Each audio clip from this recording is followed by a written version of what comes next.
Next topic हमारे पास आ जाता है पॉइंटर्स एंड फंक्शंस का। ठीक है, पॉइंटर्स और फंक्शन में इसी तरह से है कि पॉइंटर्स को हम लोग फंक्शन के पैरामीटर्स में यूज़ कर सकते हैं। हमने दो तरह के पैरामीटर्स पढ़े थे, एक हमारे पास फॉर्मल पैरामीटर्स थे, ठीक है, और एक हमारे पास एक्चुअल पैरामीटर्स थे। ये एक्चुअल वाले जो थे ना, ये हमारे पास होते थे जो जब हम फंक्शन कॉल करते थे तो उस टाइम पे जो पैरामीटर्स देते थे वो एक्चुअल थे, और ये जो फॉर्मल होते थे ये जो फंक्शन के हेडर में लिखे होते थे ये हमारे पास वो पैरामीटर्स होते थे। ठीक है, अब होता क्या था कि एक्चुअल पैरामीटर्स अलग से बनते थे और फॉर्मल पैरामीटर अलग से बनते थे। ठीक है, फिर हमने उसका एक सोल्यूशन देखा था कि हम फंक्शन में पैरामीटर्स जो हैं वो बाय रेफरेंस पास कर दें।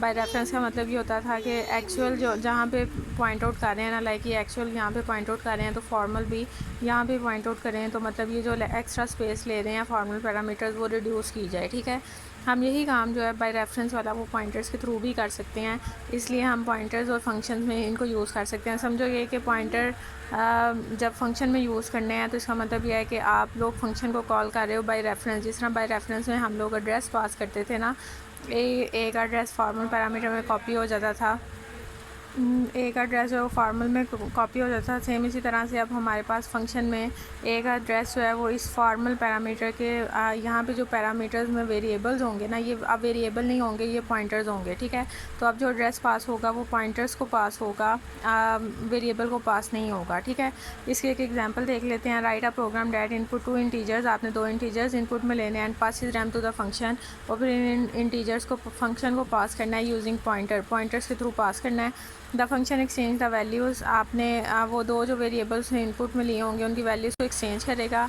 And the program finally display the values, और इसके बाद आपके प्रोग्राम जो है वो वैल्यूज़ को डिस्प्ले करवा देगा आफ्टर स्वैपिंग। लाइक ए में 10 था, बी में 20 था, तो आफ्टर स्वैपिंग क्या होना चाहिए, 20 और 10 आ जाना चाहिए। ठीक है, यहाँ पे हम सबसे पहले ये फंक्शन डिक्लेरेशन है, इसको भी छोड़ दें। मेन के फंक्शन में जाएंगे, दो वेरिएबल्स डिक्लेयर करेंगे n1 और n2 के नाम से। ठीक है, enter two integers n1 and n2। n1 में अगर उसने सपोज करोगे हमें 10 दे दिया है, और n2 में उसने हमें क्या दे दिया है, 20 दे दिया। ठीक है, सी आउट में हम क्या लिख रहे हैं, वैल्यूज़ बिफोर स्वैपिंग, स्वैपिंग से पहले वैल्यूज़ क्या हैं, n1 इज़ इक्वल, ये एज इट इज़ प्रिंट होगा, यहाँ पे a की जगह आएगा n1। ठीक है, और यहाँ पे n2 मिस्टेक हुई है, n1 is equal to as it is print हुआ, और n1 की वैल्यू जिसमें क्या पड़ा हुआ है 10।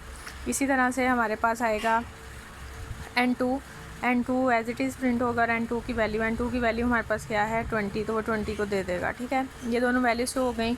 उसके बाद हमने किसका फंक्शन कॉल किया हुआ, एक्सचेंज का फंक्शन। अब एक्सचेंज के फंक्शन में हमने ये जो एंड का साइन दिया हुआ, अगर हम वेरिएबल करते तो हम सिंपली n1 और n2 लिखते, लेकिन हम लोग पॉइंटर्स के साथ डिस्कशन कर रहे हैं, पॉइंटर्स में क्योंकि एड्रेसेस सेव होते हैं, तो इसलिए हम लोग यहाँ पे किसको यूज़ करेंगे, एंड के साइन को यूज़ करेंगे, n1 और n2 को। ठीक है, इसका मतलब यह है कि n1 का जो एड्रेस है वो किस में कॉपी होगा, पहले पैरामीटर में जो कि पॉइंटर टाइप का है, और n2 का एड्रेस जो है वो किस में कॉपी होगा, दूसरे पैरामीटर में जो कि पॉइंटर टाइप का है। ठीक है, ये करने के बाद एक्सचेंज का फंक्शन कॉल किया, फिर उसके बाद हमने वैल्यूज़ आफ्टर स्वैपिंग जो है ना उसको भी डिस्प्ले करवा दिया। Values after swapping n1 is equal to n1 और n2, ये स्वैपिंग के बाद की वैल्यूज़ हैं। कैसे हो रहा है काम उसको देखते हैं। पहले ये हमने फंक्शन कॉल किया था,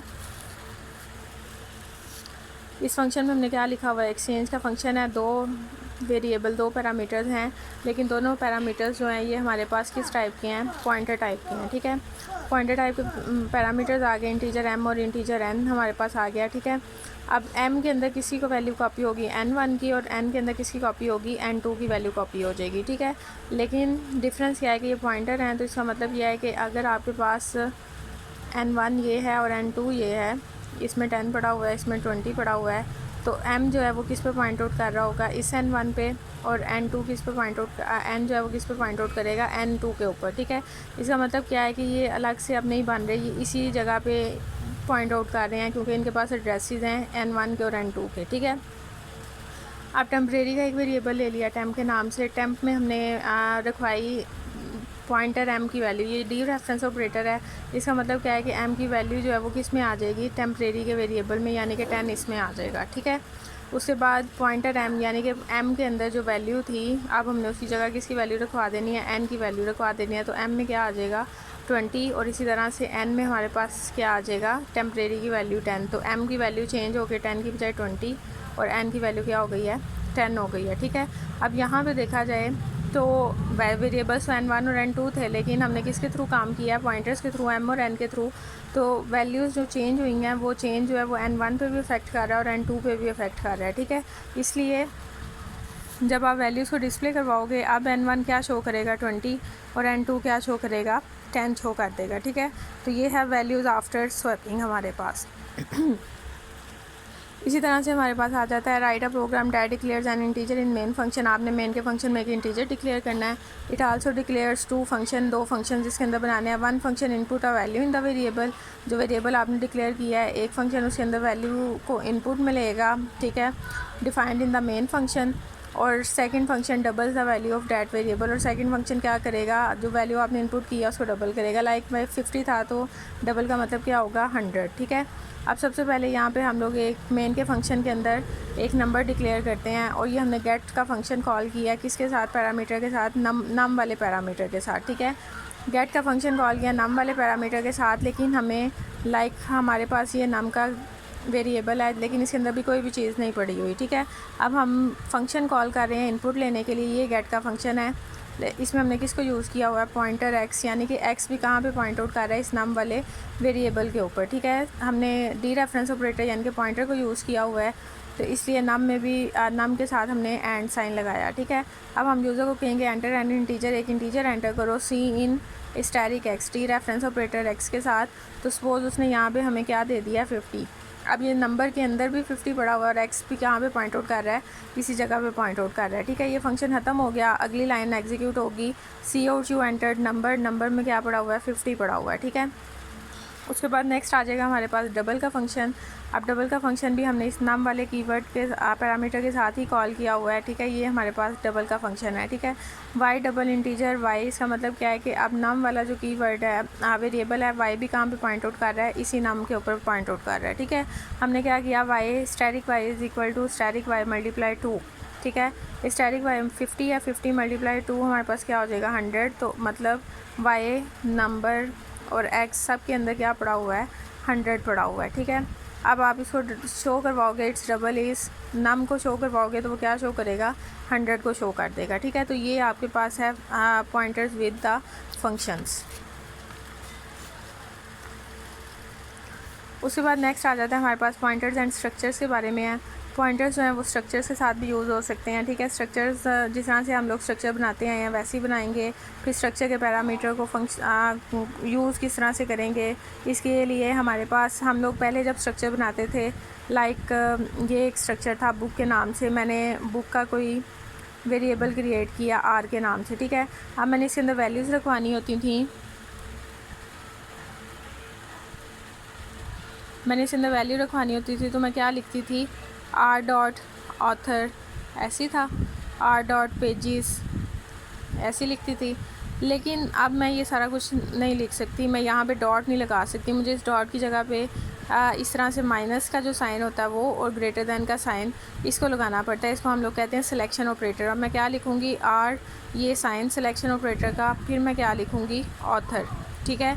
अब ये आर भी यूज़ नहीं होगा, कैसे यूज़ होगा वो हम देखते हैं कि किस तरह से ये फंक्शन स्ट्रक्चर के अंदर यूज़ होते हैं। एक एग्जांपल के साथ इसको डिस्कस कर लेते हैं, ठीक है।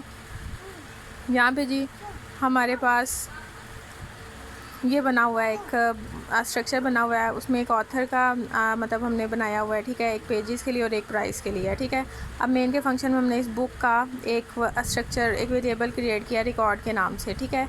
रिकॉर्ड का यानी कि अब हमने रिकॉर्ड के नाम से एक स्ट्रक्चर बना लिया है जिसमें ऑथर नेम पड़ा हुआ है, पेजेस पड़े हुए हैं और प्राइस पड़ी हुई है, ठीक है। ये तीन चीज़ें इसके अंदर पड़ी हुई हैं। अब जब ये बन गया, अभी तक ये खाली है, हमने पॉइंटर को किसके ऊपर पॉइंट आउट किया है, एंड रिकॉर्ड, जहाँ भी ये रिकॉर्ड पॉइंट आउट कर रहा है इसी जगह पे हमने किसको पॉइंट आउट कर दिया है, पॉइंटर को भी पॉइंट आउट कर दिया, ठीक है। अब हमने वैल्यूज़ इनपुट लेनी है, तो हम क्या लिख रहे हैं, cout enter author name, as it is print होगा, सीन डॉट गेट, ये हमने गेट का function built in function use किया हुआ है। यहाँ पर हमने क्या लिखा है, पॉइंटर, क्योंकि पॉइंटर किस जगह पर पॉइंट आउट कर रहा है, इसी जगह पर पॉइंट आउट कर रहा है जहाँ पर ये है, ठीक है। तो पॉइंटर रिकॉर्ड लिखो या पॉइंटर लिखो एक ही बात है, पॉइंटर डॉट ये क्या है, इसको सिलेक्शन ऑपरेटर ऑथर, और ये उसका साइज़ था जो हमने इधर दिया हुआ था, ठीक है। इसी तरह एंटर पेजेस के लिए सीन पॉइंटर फिर सिलेक्शन ऑपरेटर पेजेस, फिर इसी तरह से हमने मतलब ये और या रिकॉर्ड की जगह पे किसको यूज़ करना शुरू कर दिया, पॉइंटर को यूज़ करना शुरू कर दिया। पेजेस, प्राइस और ऑथर के लिए हो गया। उसके बाद सी आउट जब हमने इसको करवाना है तो ऑथर, पेजेस और price as it is print होगा। सी आउट करवाने के लिए भी हम क्या लिख रहे हैं, पॉइंटर, सिलेक्शन ऑपरेटर ऑथर, फिर सिलेक्शन ऑपरेटर पेजेस और फिर सिलेक्शन ऑपरेटर प्राइस। ठीक है, अगर हमारे पास पॉइंटर ना होता तो हम क्या लिखते, रिकॉर्ड डॉट ऑथर, ऐसे ही लिखते। तो हमने इस रिकॉर्ड डॉट की जगह हमने क्या यूज़ कर लिया, पॉइंटर विथ सिलेक्शन ऑपरेटर, इसको हमने यूज़ कर लिया हुआ है। ठीक है, उसके बाद ये जो है ये वाला आप लोगों ने नहीं करना, structure to function using pointer वाला। नेक्स्ट डायरेक्टली हम लोग मूव करेंगे डायनामिक वेरिएबल्स पे। ठीक है, डायनामिक वेरिएबल्स वो होते हैं जो हम लोग ड्यूरिंग प्रोग्राम जब रन हो रहा होता है तो उस टाइम पे जो वेरिएबल्स क्रिएट होते हैं, एग्जीक्यूशन के दौरान जो वेरिएबल्स क्रिएट होते हैं उन्हें हम लोग डायनामिक वेरिएबल्स कहते हैं। ठीक है, हमारे पास दो तरह से दो ऑपरेटर्स इनके लिए यूज़ होते हैं, एक न्यू का ऑपरेटर होता है और एक डिलीट ऑपरेटर होता है। ठीक है, ये समझ लो कि कीवर्ड्स हैं। न्यू जो है वो डायनामिक वेरिएबल को क्रिएट करने के लिए यूज़ होगा और डिलीट का जो ऑपरेटर है वो डायनामिक वेरिएबल को डिलीट करने के लिए हमारे पास यूज़ होगा। ठीक है, पहले न्यू ऑपरेटर की बात कर लेते हैं।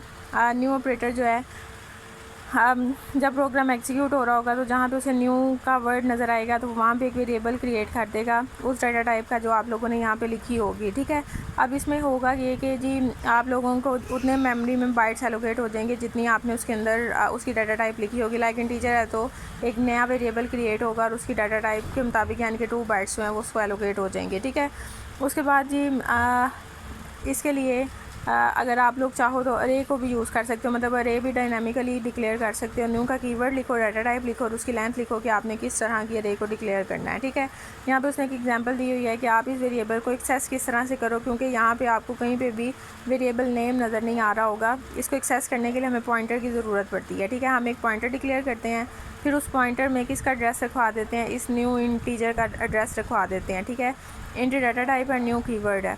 अब जब भी लाइक ये वेरिएबल क्रिएट हो गया, इसका नाम कोई नहीं है, तो इसको एक्सेस करने के लिए हमारे पास क्या मौजूद है, पॉइंटर मौजूद है। हम उसके थ्रू इसको एक्सेस कर लेते हैं। कुछ भी डिलीट करना है, एक्सेस करना है या स्टोर करवाना है वो इसके थ्रू हमारे पास स्टोर हो जाता है। ठीक है, इसी तरह से एक अरे को अगर आपने डिक्लेयर करना है तो एक पॉइंटर डिक्लेयर किया न्यू इंट 5, अब उसका साइज़ हमने 5 दे दिया है।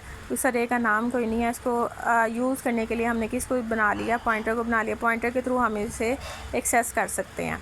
ठीक है, अब डिलीट ऑपरेटर क्या होता है कि जो चीज़ हमने डायनामिकली क्रिएट की होती है, बेशक प्रोग्राम एग्जीक्यूशन ख़त्म भी कर देगा तो वो चीज़ आपकी मेमोरी फ्री नहीं करेगी, उसको आपको खुद से फ्री करवाना पड़ेगा। क्योंकि अगर आप वो फ्री नहीं करवाओगे तो आपके कंप्यूटर रिसोर्सेज जो हैं वो मिसयूज़ होते रहेंगे, वो आप वेस्ट जाते रहेंगे। तो आपको फिर जहाँ पे आपने न्यू को यूज़ किया होता है वहाँ पे आप किसको यूज़ करते हो, डिलीट ऑपरेटर को यूज़ करते हो कि जो चीज़ न्यू से बनाई गई आप उसे क्या कर दिया जाए, डिलीट कर दिया जाए जब उसका काम ख़त्म हो जाएगा। ठीक है, तो यहाँ पे अगर आप उसे फ्री नहीं करवाते तो तो मेमोरी अनअवेलेबल हो जाती है। इस प्रोसेस को हम क्या कहते हैं, मेमोरी लीक कहते हैं। और that can not be recovered until the program ends, जब तक प्रोग्राम एंड नहीं होगा तब तक आप उसे रिकवर नहीं कर सकोगे। ठीक है, यहाँ पे इसको डिलीट करने का तरीका यही है कि आप लिखोगे डिलीट और वेरिएबल नेम लिख दोगे।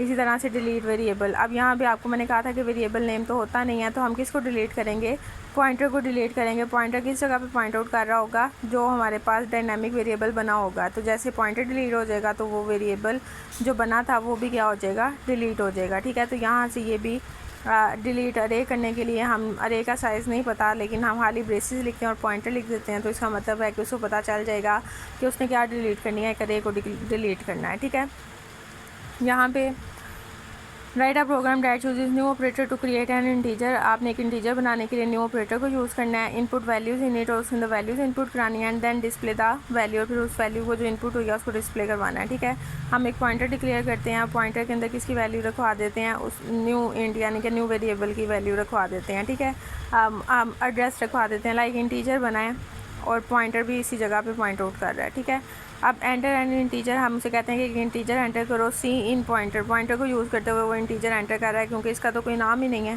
तो पॉइंटर के थ्रू उसने क्या एंटर कर दिया, 50 एंटर कर दिया है। अब सी आउट यू एंटर्ड, पॉइंटर को डिस्प्ले करवा देंगे तो वो 50 डिस्प्ले कर देगा। इसी तरह से it is stored at pointer का एड्रेस, ये डी रेफरेंस ऑपरेटर होता है। अगर आपने इसका एड्रेस शो करवाना है तो स्टैटिक को ख़त्म कर देंगे तो ये पॉइंटर के एड्रेस को शो करवा देगा। ठीक है, तो ये हमारे पास आ गया। और उसके बाद हमने किसको डिलीट किया, इस पॉइंटर को जो हमने बनाया था उसको हमने क्या कर दिया है, डिलीट कर दिया हुआ है। तो यहाँ तक आपका ये चैप्टर है, इसको ख़त्म हो गया। नेक्स्ट जो है लास्ट चैप्टर जो है वो हम शुरू करेंगे, चैप्टर नंबर 13।